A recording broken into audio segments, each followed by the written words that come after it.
Hey, Chase, can you hear me, buddy?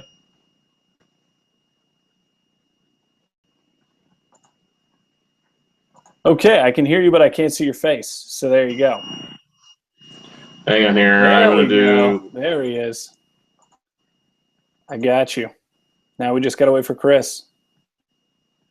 And we are good to go. Yeah, I just emailed it to him so he can pull it up. Fantastic. Very cool. Very, very cool. Man, I was loving that live teacher. Who was a stranger that logged into Blab, though? Somebody named Chris Finlayson. I thought it was great that he jumped into the call. That was incredible. That's the power of Blab. People can jump in and just ask questions, can add to the conversation and all that jazz. He was letting me know that he could hear me just fine, and it wasn't my connection. So I don't know, man. I nailed it. I don't know what everyone else is doing. So hopefully Chris will get in here in a hot minute, and we can get rocking and rolling. We're only 6 minutes behind schedule, so it's all good. We're doing good. That's awesome. So yeah. So why does Chris look so familiar? His headshot. You heard him speak. You heard him speak in Austin at your Austin work when he came to the Austin workshop a while back. I guess that does make sense. His face, man, just really recalled like he just looked incredibly familiar. So yeah, no, he's I just remember being like, I was just like, holy crap, like he's so familiar. Like I just could not place it though. And I could not remember his name for the life of me, so I had no idea who you were talking about when you said he was going to be on. So that's unfortunate. Now we just need to wait for him. Aside from that, I'm ready to rock and roll. Yes, sir.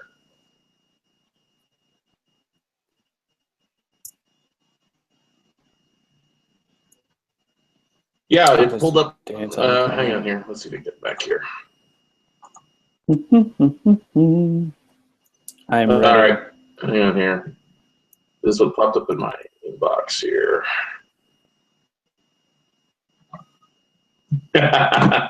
What happened this time? Gotta love technology. Come on. He should be here shortly. I'm very excited.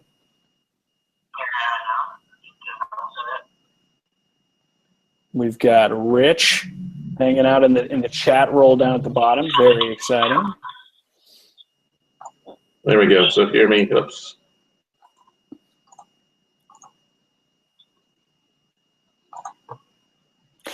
For those. Oh, you know what we did? What do you need? Yeah, we left an email off.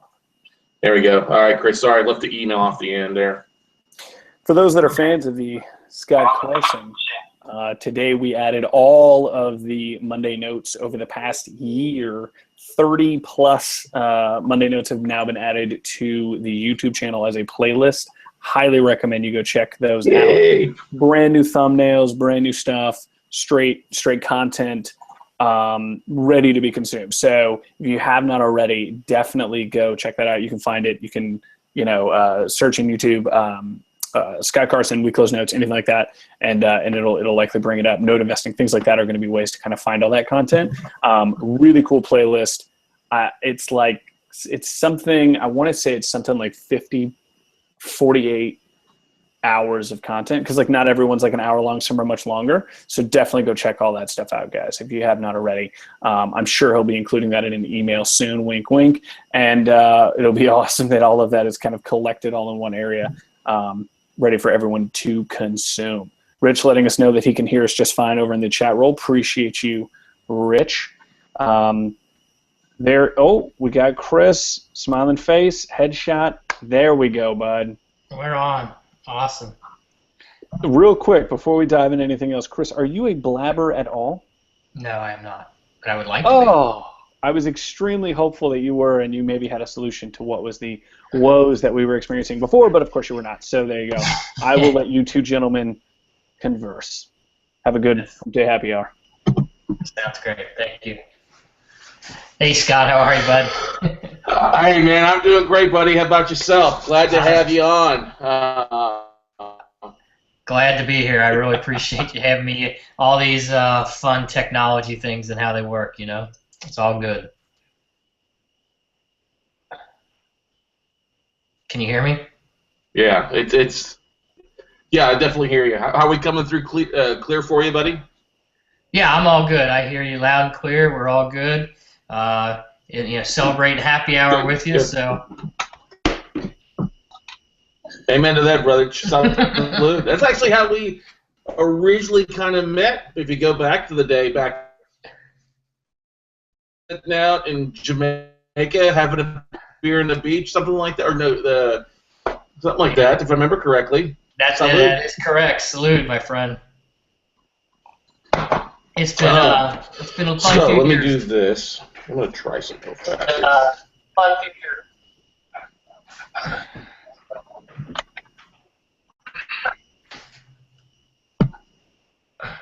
I think it's my computer is actually running a little slow here. I'm in Tampa Bay, Florida, for another real estate mastermind I'm a part of called Collective Genius, and so we spent the last couple days going through some stuff. There we go. Oh my God, it's so much easier. All right, so that's easier. I'm gonna go to my headset because it's actually a better signal for me versus my computer here. Gotta love hotel Wi-Fi. So Yeah, no doubt. we met a couple of years ago on the National Recruise and buddies, and spoken at one of your events. You've spoken at mine in Austin before, but so why don't we take a few seconds? You've sent stuff out to your list and my list, kind of promoting this. So, Chris, why don't you take a second and tell everybody who you are, what you do, and your forte, and what's going on, and with Chris McClatchey. Scott, I really appreciate it. It's great to be here. As you said, we've known each other a number of years now. It's always fun when we get together, and so I really, really do appreciate this opportunity to kind of hang out. As you know, I speak a lot around the country teaching real estate, but I teach real estate from a different perspective. I think that's why we click. I know how successful you are in the note business, and we kind of have the same philosophies on doing business, but really what I teach is real estate from a different perspective. I've been an investor for about 17 years, mainly a buy and hold investor. I've done flips and wholesales and things like that before, but really my forte is to buy apartment buildings and hold on to them. But I felt like for the first 10 or 12 years, I was kind of spinning my wheels. I was doing what all the books told me to do and what all the gurus told me to do, and we were doing things conventionally, and I just felt like I wasn't getting anywhere. So we started to kind of flip things on its head, which is any great person who in any industry, they kind of flip things on their head and tend to do things a better way. And so that's kind of what we did, and what we successfully were able to do, Scott, is create a system that allows you to buy apartment buildings, buy houses, buy self-storage unit, mobile home parks, you name it, and not only get creative financing, but do so at 0% interest. And we're able to get these apartment complexes free and clear in 8, 10, 12 years as opposed to 30. And it has really sped up the process for me and my students. It is a lot of fun. I enjoy teaching. I enjoy going on the road and hanging out with people like you and talking real estate and talking business. So that's kind of what I did in a nutshell. I left my job as a litigation attorney, and now I used to work 80 hours a week. Now I work 10. So there's it gets a little more time to enjoy happy hours. Yeah, and you're also very active with your kids, your daughters. Quite the sports athlete. I think also state champion in a few things. Is that correct?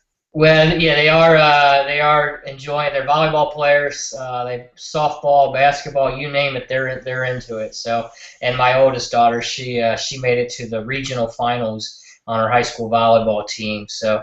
And then my youngest daughter, Ada, she's in 8th grade. We won the 8th grade championship this year. So it's a lot of fun. I'm a sports nut, man. I love sports, and it doesn't matter what it is, I'll coach it. Yeah. Well, that's the beauty of being successful in what we do, being able to take the time to really have quality of life is, I think, what we all look for. You know, a lot of people get so tied down into the drive, the numbers, making money, and money's great. Yes, it helps everything, but if you don't have that work-life balance, whether it's family or doing stuff outside of work, you're going to end up struggling at some point and hitting a wall. You know what I mean? And so absolutely, and I see you. I mean, man, you're traveling and enjoying things. Even when you're working, you're having fun. That's, you know, you're always taking people out. You're going to different shows and events, and man, that's cool. That's enjoying life. That's what it's about. You know, that's you hit the nail on the head. You know, we do travel a lot. We actually,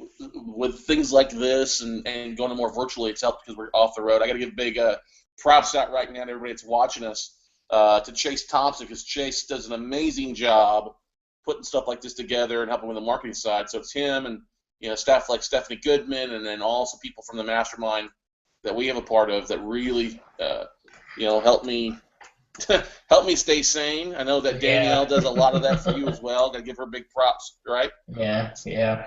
Well, you know, it's funny you say that, Scott. You know, I tell the story all the time. I was for so long, you know, a DIYer, do-it-yourselfer, and I took a chance one time with hiring my first person, and just taking some of the stuff off of my plate was just, it allowed my business to expand. I mean, we knew each other when both of us were still kind of starting to grow. I mean, we were, you know, we were successful in what we were doing, but we, you know, both were kind of struggling with what's that next step, how to grow. Yep. And you know, your team's fantastic. I love my team. You know, I got a staff of 5 now, and I can't tell you how much that has allowed me to focus on the money-making activities, and more importantly, you know, spending time at home. Right. So why don't you share with everybody here what's going on with Chris McClatchey right now? What are some of the projects or things you got in the pipeline that you're working on? Oh, that's cool. I guess the major thing that I have going on right now is an event we're doing here at the end of March, in beginning of April here in Orlando. It's called the Millionaire Mastery, and I've had this idea for a while because you know, most of what we learn and most of what other people do is take good ideas and successful ideas from other industries. And, you know, what I wanted to do is bring up, you know, we've all been to, you know, the real estate seminars, and we've all been to, you know, these masterminds, and they're all great events. But I wanted to do something just a little bit different. I wanted to bring in millionaires from many different industries. You know, not just real estate related or note related, but industries that, you know, like, you know, becoming a speaker, like, you know, being a successful author, you know, doing an internet business. We have one guy that does direct sales and direct marketing, and so it's awesome because we're going to be able to take nuggets of information from other successful millionaires and plug them into our business. And to me, that's really cool. It's kind of outside the box. It's outside my comfort zone, but you know, it's really it's part of the growth process, and I think it's an event that's really going to help people. So yeah, and it's in a great area. You're going to be in Orlando, Florida, correct? Right. Yep. And I'm looking forward to seeing you there. You're coming and speaking there a couple times for me. So yeah, coming and hanging out, having some good time, sharing some nuggets with some folks. I mean, I love Florida. I mean, it's God's waiting room.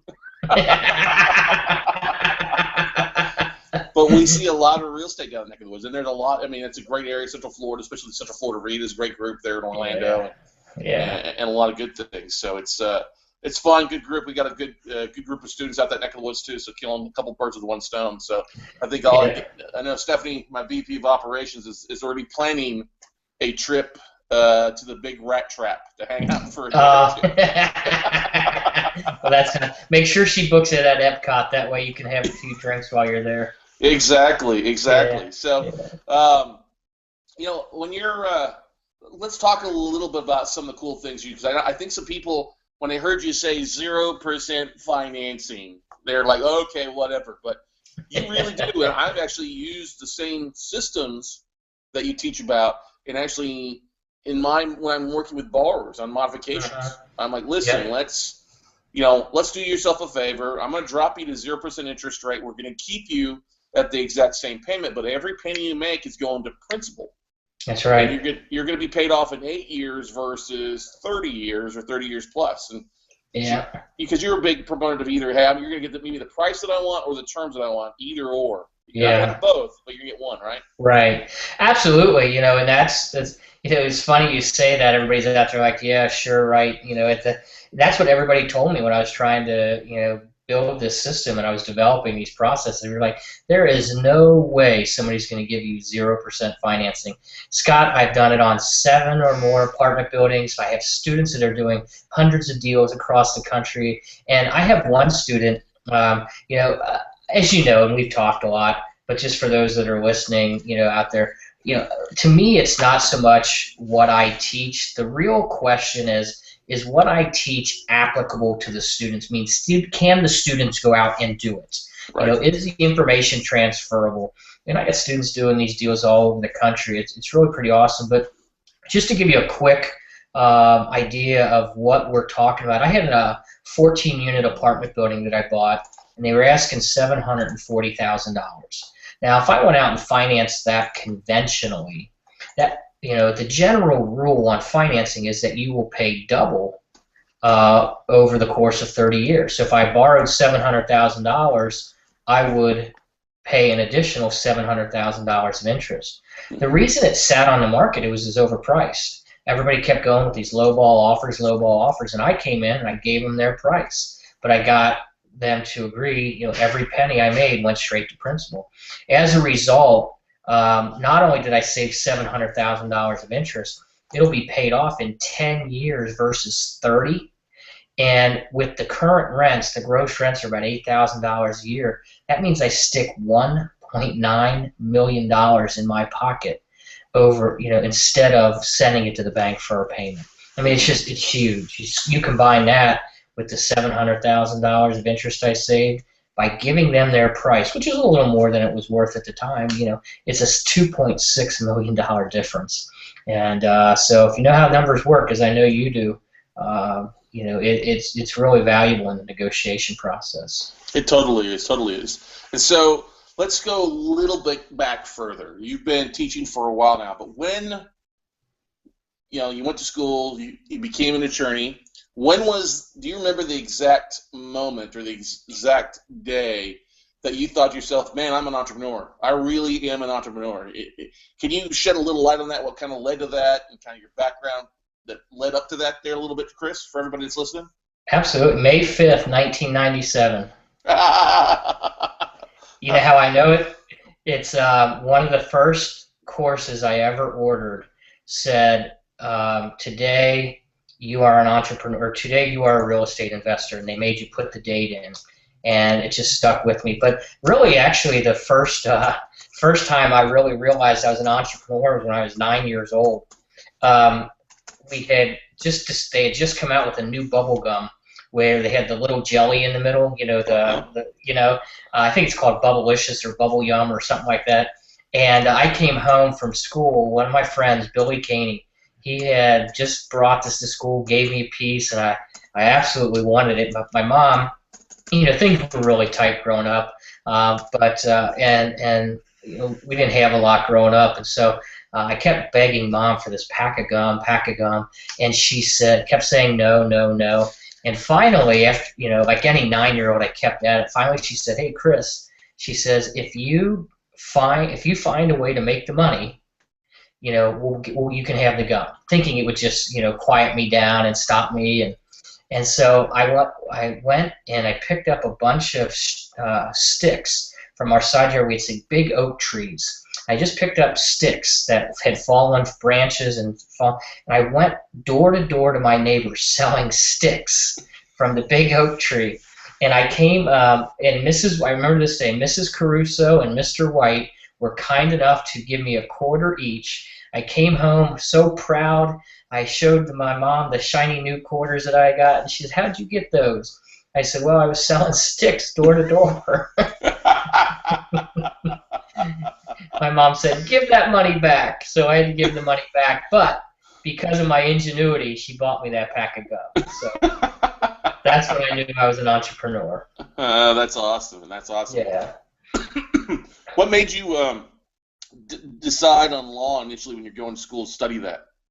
I was the first kid to ever graduate college in my family. Again, we kind of grew up in a I don't want to say a hard area, but in an area where college really wasn't a priority, and so I went to school actually to be a journalist. I wanted to be a sports writer, and got a journalism degree, and got a job at the Cincinnati Enquirer as a kind of a, I don't say beat writer. I wasn't a beat writer. I was kind of a stringer, kind of helping cover games and stuff. And then I quickly realized after graduation there wasn't any jobs in the newspaper industry even back then. So I didn't know what I was going to do. I had a friend of mine who was going to go to law school, and I said, "Why don't you go to law school?" I said, "All right." I went to law school, and went to law school. Didn't have any idea, what I was doing. Was kind of just doing it because I needed some sort of degree. And got into the world of litigation, but it wasn't like I had this, planned all along. It was just kind of, if I had my choice, I'd still be working for the Cincinnati Enquirer and covering, all the sports teams. But sometimes it didn't work. It didn't work out, and sometimes that's for the best. Right. Now you're a big Michigan fan, if I'm correct, right? Oh my gosh, I can't believe you said that. I can't believe you said that. Did you have that scripted? Did you have that scripted? I did have that scripted, yeah. Yeah, I know you've been waiting all week for that, haven't you? Go hook 'em horns, baby. Hook 'em horns. Hook 'em horns. Well, yeah, you and your boy Charlie Strong, you're gonna have a good recruiting class this past year. Hopefully, they can turn it around. But no, I'm a huge Ohio State fan. In fact, we live in Florida, and I have season tickets to Ohio State. I love the Buckeyes, and grew up in Ohio, But just a huge football fan. Like I said earlier, it doesn't matter to me, man. I just love sports. It was funny. I would coach. They needed a basketball coach in my daughter's school. I don't even have a boy. I was like, I'll coach the boys team, because I just love it. But it's all good, man. So what's up with you these days? I mean, I know I see you around and I get your emails and traveling a little bit, but what are you doing these days? Well, we're focused, solely. We buy for those that are new on the call here, we focus solely on buying distressed assets, distressed mortgages primarily, secured by residential real estate. So we've been just buying stuff. I mean, it's a busy time of the year for us, the first quarter, the last quarter of the year, so it's kind of our busy 6 months. We have been traveling a lot, but we're doing a lot more virtual stuff. I mean, this is one avenue, obviously, trying not to wear ourselves out, trying to spend more time in lovely Austin, Texas, where home is.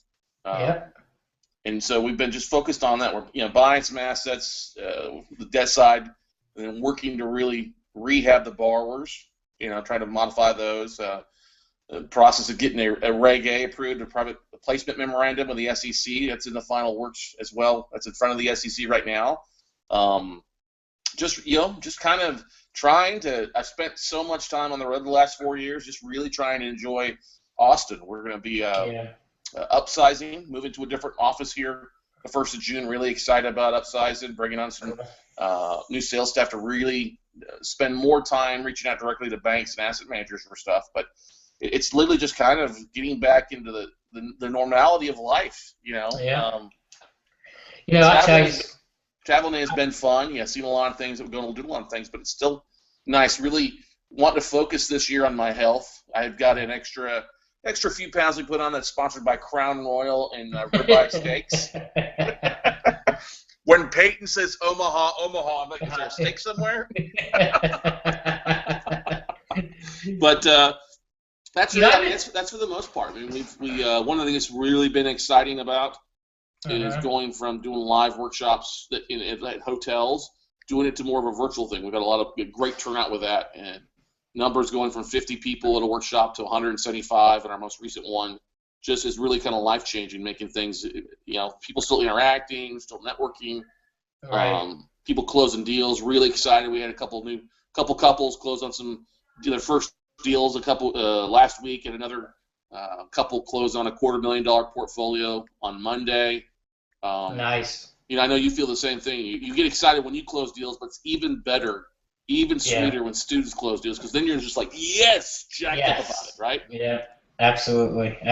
So I've been meaning to ask you. I see your emails all the time, and I'll tell you, Scott, those are some of the most creative emails I've ever seen. Do you write those headlines? I mean, those are you? Because I tell you, that is fantastic. I think my favorite was 50 Shades of Green, and then you did one with Star Wars, and man, that's just cool stuff. How do you come up with that stuff? We just tried to think what's trending. Actually, 2 weeks ago, we were in the middle of class. I look over and make the joke to Chase about, hey, we're going to go see Deadpool tonight, and he did the whole my head on top of Deadpool, and that was hilarious. Chase is really good. I got to give him props because he helps me with marketing. He comes with some ideas, and he helps implement it, and then we run with it. But, yeah, most of the emails we send out are written by me, and That's awesome. We have good ideas. Sitting around having a beer, you usually come up with a good idea or two. The 50 Shades of Notes went over quite well. It was probably our largest open email ever. 99% were positive comments. Yeah. And I hadn't seen the movie, but I was like, oh, this will be fun. This will be goofy. And I think that's the biggest thing. I think there's so many people out there that are teaching real estate of some sort that it kind of gets very doldrum, just monotone stuff. And I like to have a good time. I mean, if I can poke fun at myself or just have a good time, make people laugh, it's a way to connect, it's a way to build rapport with people and just go from there. And a lot of the things I'll find, like on Fiverr.com, especially my whole Star Wars thing, with Darth Vader or the scrolling, the intro to most of the Star Wars movies. I think I paid $20 on Fiverr.com for that. That's awesome. Yeah. We did a little video for an event in Houston we were having with the Minions, and that went over well. And, I had a great idea. We were talking earlier with somebody at the mastermind, Eddie Speed, who also teaches notes is here. We're like, we should do a whole Civil War, Eddie versus Scott. Batman versus Superman. That is hilarious. And so I need to run it by him later. But it's just that, we see what's going on in the market, what's kind of trending, and we'll run with it. We'll throw something up there. And, sometimes they're pretty cool, and other times they're like, that didn't really go so well. But, I think it's one thing I try to, let's come up with something marketing this weekend or this week that we can use to really drive, just get people to say, let me take a look at that. Let me separate myself from everybody else in some form or fashion. And I think a lot of people are kind of scared to do that. I'm sure you probably see that too, especially new real estate investors that come away from working at JOB. They're so used to have somebody hold them accountable. They're kind of scared to add a little personality to it. What do you think about that, Chris? Oh, absolutely. Again, I actually call it real estate hypnosis, and it's kind of it is. I actually created an entire course called Real Estate Hypnosis because society really hypnotizes us on how we're supposed to act, how we're supposed to feel, and even our parents from an early age, our teachers, our professors, our bosses, our coworkers. Everybody has a certain idea of how society. What you should do and you shouldn't do in society, and it's hypnotized. In one of my classes, I said, I can promise you, I'm going to show you right now, every one of you is hypnotized and you don't know it, and I can prove it to you with 5 words. And I said, finish my sentence. Money doesn't grow on, and then I stopped, and the entire class goes, trees. And I said, you've been hypnotized because that's how society, you listen to society. And one of the hardest things I've come across as a teacher, Scott, is how to break that hypnosis, how to get somebody away from what I call the insecure job, but they consider it the secure job, the secure paycheck, how to stop that mentality. Because I will tell you that once somebody overcomes that, it's like the light bulb goes on, and that is just a fun moment for them. So, but it's hard, especially with newer investors, as you pointed out.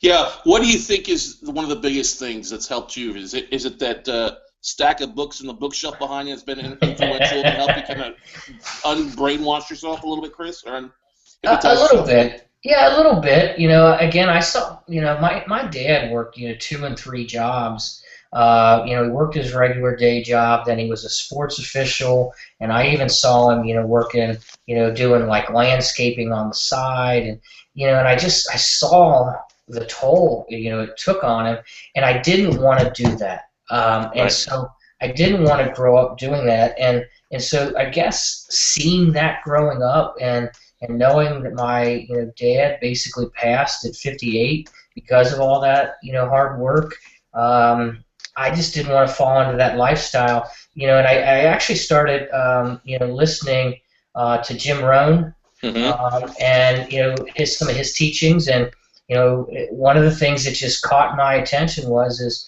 where he says you can work full-time on your job and part-time on your fortune, and then all of a sudden that just kind of at some point it flip-flops. But I was an avid reader, still read a lot. The reading has changed over the years, obviously, as things progress and as I progress. But one of the things that I would recommend to anybody that's considering doing any type of entrepreneurial work is really become a master communicator. Have the ability to talk. Have the ability to interact, because that is where you can be successful. To me, you and I having this conversation's awesome and great, and one of the things I want, I teach my students. In fact, of all I do 3 days of teaching at one of my events. I spend an entire day on communication, because that's where it is. The size of your vocabulary will equal the size of your wallet. And that's just where and so I've been really focusing on negotiation tactics and communication, and getting a lot of the hypnosis type language, the NLP. NLP is huge, yeah. Yeah, so that's where I'm focusing now. But I would say just read. In fact, I had a student come up to me, where should I start? I said, go start with Rich Dad, Poor Dad. Go read, The Millionaire Mind, or, just some introductory level, The Wealthy Barber is another one, Yep. And so these are just things where I would start. But I'm reading a really good one right now. It's by an attorney named Jerry Spence, and he had never lost a trial. Really? And, okay. Yeah, he had never, as of that writing of that book, and the book is called How to Argue and Win Every Time. Oh, nice. Yeah. And, is it written by women? We didn't go there. We don't go there. Yeah, I get the idea. But it's really. It's the reason I like the book is it has what's called a lock and key method, meaning the lock is what's holding you back or what's preventing you from making that winning argument, and then it gives you the key of overcoming that. So again, negotiations, language, communication, that's really where I think people should be and start to look at. I think I totally agree. I spend so much time talking with banks and asset managers, and then we also communicate a lot with borrowers of just, and honestly, it's communication, but it's a two-way thing. It's great to have language, but I think it's also just as important to listen. I think you'd agree to that, because people will tell you. I mean, you ask them a simple question, people will tell you everything you need to know about their motivation, their hot buttons, what's really going on in their life. And I used to make I still do occasionally. It's like going on a date. All right, if you're a single guy going on a date, and you're talking so much and the girl is not talking, that's a problem. Yeah. But if you're asking questions intently and listening, oh my gosh, the lady will go, oh my God, he was such a good listener. And you're going to take a notch above, but it's always that case too, because I think sometimes we're not listening, right, as opposed to waiting to talk. Yeah. And there totally is a big difference in that. You know what I mean? Absolutely. We teach a thing called cold reading. And, it's kind of the same concept as you ask open-ended questions. My 4 favorite words or 3 favorite words are tell me about.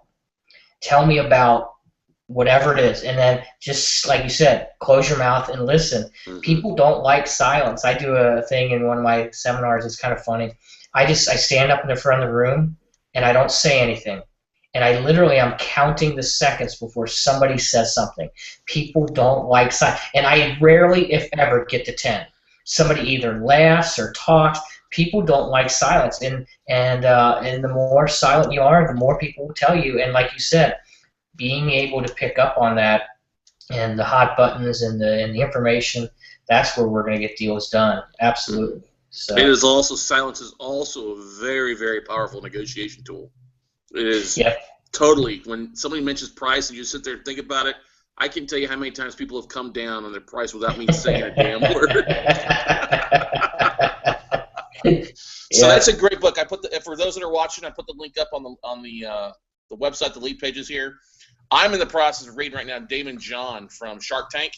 Oh yeah. He was just in town here. Yeah, he just was. I caught him just out in San Diego. Did you? The Traffic and Conversion Convention. I was out there with Digital Marketer, but chance to visit with him. The Power of Broke, and I've gotten through the first couple chapters. Man, it is a great story. It's his story about how he was broke, and when he started as an entrepreneur, he was literally sleeping on the floor of his house. They sold their furniture. They sold everything to literally finance their clothing line.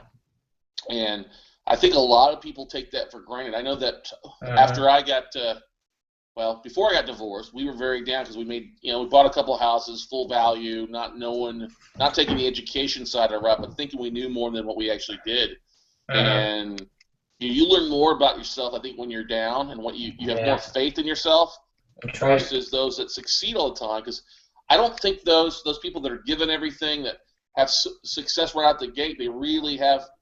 I think their success is okay, it's great, but if they had to go through fires and hell to get someplace, I think it compels them, because I think we have such a faith, and we use that troubled time to really kind of, pound on us and take us from something that's soft and orange to something that's as hard as iron or as a sword to really cut through the dangers of, or I should say the dangers or the fears of life, and really come out on top. Yeah. What was the book called again? The Power of Broke. Power of Broke. You have to check that out, because I like him. I watch that show occasionally, and I like him a lot. In fact, he was just here in Orlando doing like some sort of conference or something, and I didn't get a chance to go because I was out of town. But I'm going to check that out. I appreciate. Always entertaining. I've seen him speak a couple times. I was actually walking in late to the meeting. He was coming to the hotel, so stopped and visited with him for 5 minutes while he's checking in. He was waiting on somebody to bring in his luggage. And just a very warm guy, very, not, snobbish or anything like that. Just really, hey, how's it going? Wearing his Yankees cap and just being a normal guy, which is what's great, Actually, I have a guy who's coming to that Millionaire Mastery I want you to meet. His name's Carl Willis. Carl is coming in. He does a lot of internet marketing.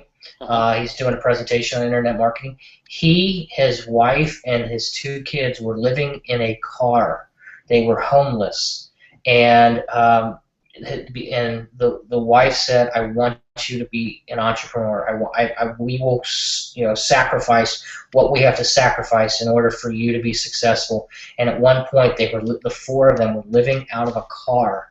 Wow. And he is now one of the most successful internet marketers in the country. And you hear stories like that, like the one you just said, and Carl's, and you say, man, that, do I have, or do the people who are getting into this business have that kind of fortitude of success? And that's why I always teach the why instead of the how. The how becomes easy once you have a big enough why. So just out of curiosity, how'd you get into notes, Scott? Let's see, we've never had that conversation. Well, I don't know if we have. So I graduated from Southwest Texas State University, just south of Austin, in San Marcos, Texas, now Texas State University, in 2001. And I got into, after 6 months, and I worked for Enterprise Rent-A-Car, worked for Verizon Wireless for a little bit. I really found my calling in the numbers, because I love numbers. I love finance. And started working as a financial advisor, and got laid off after making really good money for them for a year. They just closed our location totally. And so we bought a couple of investment properties just a few months beforehand, and then our big idea was to be landlords in the Round Rock, Austin, Texas market. Well, Dell laid people off. I got laid off. And so we went from doing good to not doing so good, making, trying to survive and pay 6 mortgage payments, 3 first, 3 seconds on a private school teacher salary because I was married at the time. But you know, we struggled for about a year. I was doing whatever I could, waiting tables, delivering packages, FedEx on delivery, filling out surveys, just surviving because there was a lot of people that were out of business. And it took a little time, but I got hired back in the finance industry with JP Morgan Chase, transferred my licenses, and started as a banker for them, and you know, worked for them for about a year and a half, opening different branches in Austin, and I was really good as a top banker in the city, one of the top bankers in the entire state. And my buddy, who had been with me back in the day, had started a mortgage company, and he got hooked up with a couple investors or gurus, I guess you'd call them, who were traveling the country speaking. They got hooked up. They were speaking for Ronald Brand, a guy by the name of Bob Leonetti, and his business partner. Her name was Jamie Kayla. And so when I met with them, my buddy Boyd was like, hey, we're doing a lot of mortgages. This is back in 2005 and 2006. And I'm like, this is what I want to do. And so I put my notice in at Chase and went to work for them. And the next week I was on a plane out in LAX, the LAX Marriott, sitting in a Ron LeGrand seminar in the back, doing mortgages and learning, taking copious amount of notes on all these educators and real estate guys, and learned how to do real estate the right way. And so went home immediately, started wholesaling, putting options on properties. And I got to, as I was in the offices with Bob and Jamie, they had another guy, Rob, there. I started listening to how creative they were, because they were teaching owner financing and wraparound mortgages and stuff like that too. And so I really took it in and just soaked it up like a sponge. And he owned mortgages and sold mortgages and defaulted stuff. And when everything hit in 2008 to 2009, I was like, this is an opportunity. And so I stopped working for Bob and Jamie and left the mortgage business and dove in head first to mortgages. And it was sink or swim. I unfortunately got divorced about 2008.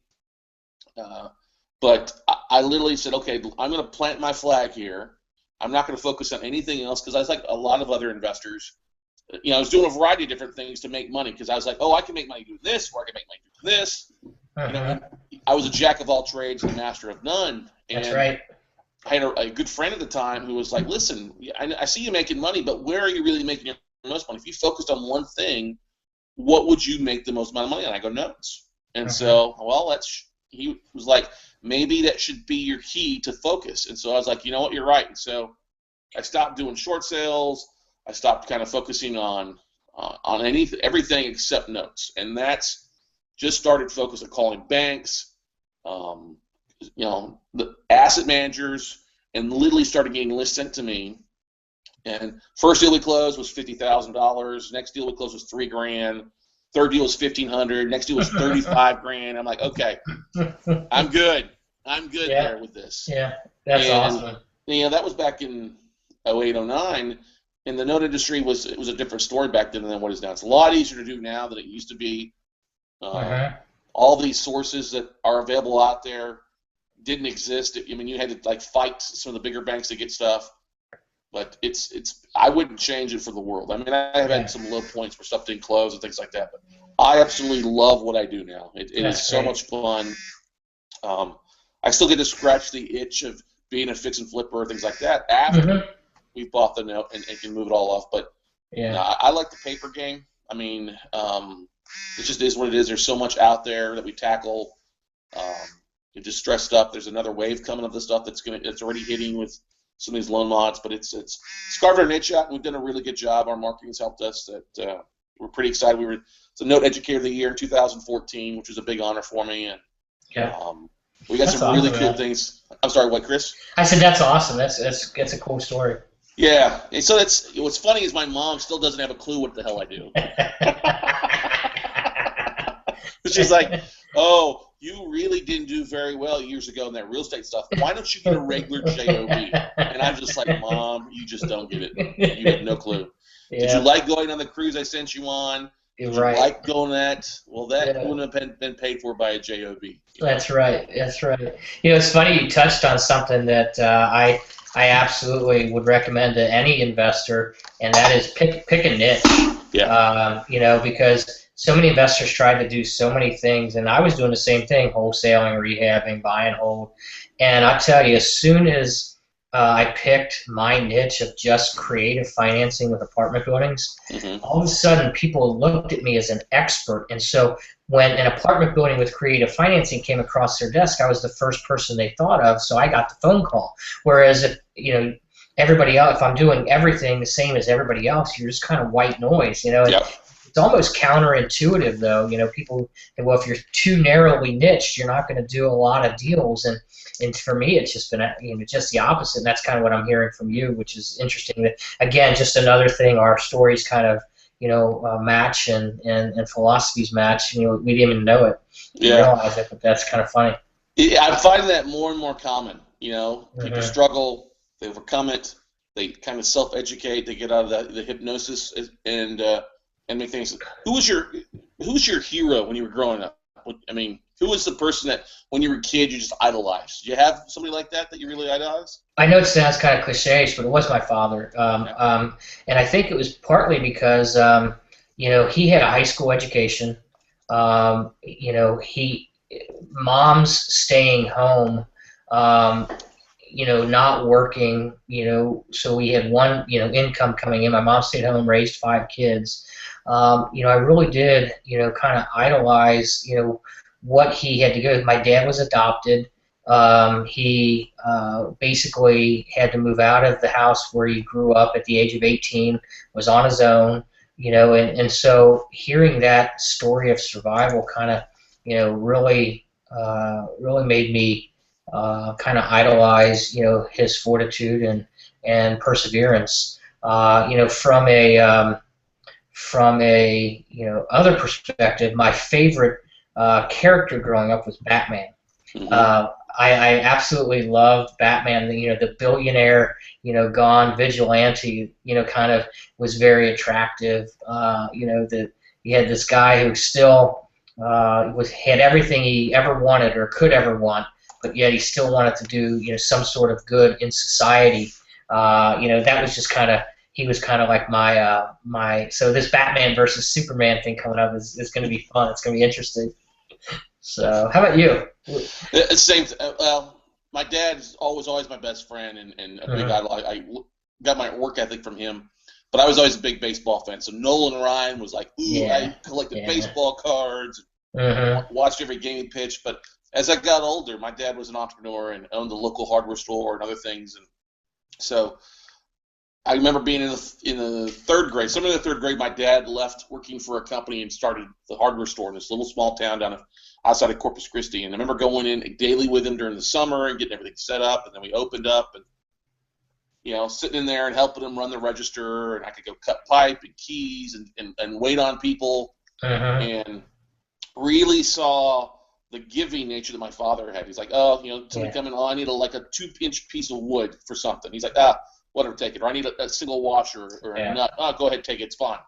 I'm not going to charge you 2 cents for that. Just, when you need something else, come in and buy. And it was always worked that way. There was one. I always hated the time of the year from December 26th through January 1st because that was inventory time. Hated it. I loved it the rest of the year, but I hated it that week because I got in charge of putting and counting all the washers and nuts in the damn hardware. Oh my gosh. That had to be horrible. It was horrible. My hands would be raw, but it taught me something really important. My dad taught me, hey, while that's one aisle, it's only 20% of that one aisle is 20% of the store. Literally, that's 80% of our business comes through those things. Wow. Down in Ingleside, which is Ingleside in the Bay, where they build those big offshore oil derricks that go out in the Gulf of Mexico. The big one, they got Bullwinkle and Briner. That's where most of those are built to go out in the Gulf of Mexico, is down in Ingleside. Okay. And so he had a contract with the city and some of those companies, and so they would come and buy nuts and bolts by the boxes and the cases and stuff like that. And it taught me the lesson that, well, yes, it's a big idea. Big ideas all come down to nuts and bolts. Yeah, it's doing little things over and over and over again. Before too long, you're gonna have something big. And I know that's, I've always taken. I know you are very similar to that, doing the same thing, focusing on it and being good at it, and building those nuts and bolts, whether talking to people or communicating. people think these big ideas just happen overnight, and that's not the case. You know, you've got to put time in and really kind of focus on to make things work. You know what I mean? Well, it's kind of like, I saw something that I sometimes use, and it's the picture water level of the ocean, and there's a glacier, plopping out of the water, and it's just a small part of the glacier. But they don't see what's underneath the water, and what was underneath the water was all the hard work, all the time, all the effort. I tell people I was working 60, 70, 80 hours a week as a litigation attorney. I hated going on my lunch hours and after work and on the weekends to collect rents, meet contractors, look at properties. That was not a fun time. But that's what we had to do in order to survive. And now people look and say, well, you got a great life, and you're working 10 hours a week, and you got all this real estate and time with your family and this, but they didn't see all the effort that it took to build that. And so kind of like your nuts and bolts. I mean, it's it's absolutely true. You got to put in the time, you got to put in the effort. But once you do, it's well worth it. I mean, you and I both enjoy lifestyle right now. Speaking a little different thing, I wanted to ask you, what are you listening to right now on your iPod? I know it's probably right off the crack. What's the song that you listen to the last if you don't set it on your iPod? What's the song that you put in and listen to? Perfect by One Direction. Perfect by One Direction. Okay. Yeah. Now, there's a reason for that. Tell us the reason, brother. Tell us the reason. No, I'm not this huge boy band fan, right? But my youngest daughter she is so funny. She's really into her music. She's loving the Taylor Swift and the One Direction. And she has, this week, we sent out a bunch of postcards for our Millionaire Mastery thing. Well, obviously they had to be labeled and stamped, so I actually hired my youngest daughter to do a lot of the labeling and stamps. And because she has in her room a basket with her money in it, she calls it her concert fund, and she is just waiting for One Direction, but as a kind of a thank you for putting 1,700 labels and stamps on some postcards, she got to play her One Direction CD in my car. So that's why and the last song on it was perfect. So that's awesome. That is awesome. Yeah. One of the things I do is when I get up in the morning, I usually listen to music. I listen to a lot of like Metallica and Nickelback and some of that stuff. It gets my blood pumping. But one of my favorite songs is, you guys will probably crack up at this because I know some people there have, is I'm actually a huge Katy Perry fan. Are you really? Yeah. That's and so funny. I like pumping, I love pumping Katy Perry Roar, Yeah. You're gonna hear me roar.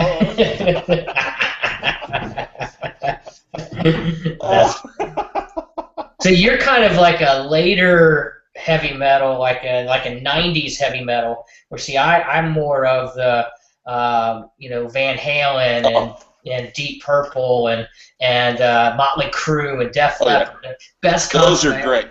Yeah. Best concert. Those. Name the best concert you've ever been to. Oh, that's easy.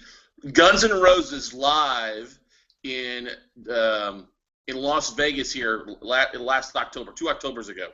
When they did a mini kind of, it was Slash. Yeah. It had, I can't even think what his name is, lead singer. From Axl Rose. Axl, yeah. It was like a 3 hours best hits thing. I mean, they had a huge display. We caught Motley Crue there at the joint there in Las Vegas. Great show. Love. I just hate to see him stop touring, but I'm excited. Guns N' Roses is reconnecting back up. But aren't they coming out in May or something? Yeah, in May. They're going to come out in Chula. They're in Southern California but they're going to end up touring some. So I am already eyeing tickets for that. But that was really good. Year before last, when I was traveling so much, Depeche Mode came out with a new album. Yeah. And Stephanie is a huge fan of Depeche Mode. So it's funny how my schedule tailored itself around the Depeche Mode tour. We saw him, I'm not joking, I saw him 8 times with her. She saw him 11 times. Oh my gosh. Yeah. Pretty crazy. But I think music's a huge thing. I mean, that's I'm a big just big. I'm the same thing. Deep Purple, Def Leppard, Aria Speedwagon, the Hoofs. You know, a lot of that stuff is just great. And it's great seeing that music come back in with all the movies, especially the Marvel and that stuff. You know?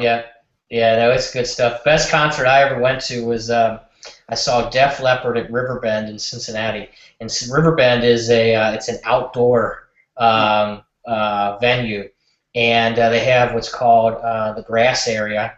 And man, you talk about the party, and the people were just going crazy in this grass area when Def Leppard was there. Man, it was fantastic. I did go through a country phase at one point though, kind of in the '90s, and I got to see Garth Brooks in concert, and he puts on one heck of a show, man. I tell you, it was a great show. So, but, he still does. He's at the Win in Vegas, doesn't he? Yeah, but he's been touring. Like he was in Houston earlier last year. He's putting on 3 shows a day. Oh my gosh! For like he did 2 weekends. You know, one in early afternoon, one at night, and then a late night show. And he did that Friday, Saturday, Sunday, and then they sold those out. And he went ahead and did it again the next weekend because they had an open date and they had the Toyota Center open. It was ridiculous because I was teaching a workshop, and we went out and like, where are all these people? I was like, oh, Garth Brooks live. No wonder. Yeah. One more thing on the concert thing before we get off on next topic.